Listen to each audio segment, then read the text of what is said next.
אז מה כל האנשים קנדה וברוכים הבאים לעוד סרטון בערוץ שלי. היום אנחנו עושים את אתגר הווטר באטל פליפ, אבל לנו יש פה זיקוקי יום הולדת כאלה. לא ממוסחר, לא שמעו לנו לעשות את זה. אז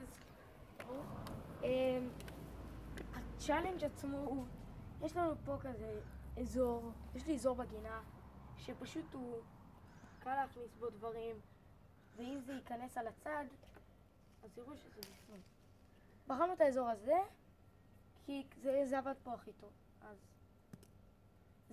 אז אשכרה קשה. סבבה. אוקיי, אז מה שאנחנו עושים זה הבאטל פליפ זיקוק הזה שעושים ככה, בום, הצלחתי.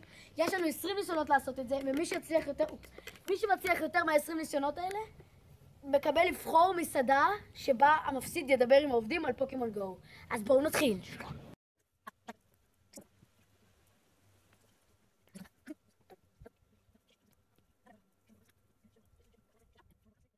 8 מ-20, שזו תוצאה די טובה.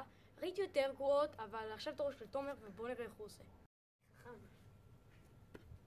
אוקיי, אז צצה בעיה טיפונת קטנה שאני שברתי את זה ברוב חוכמתי, אז את זה לא צריכים יותר להשתמש רק בזה. אז בואו נתחיל.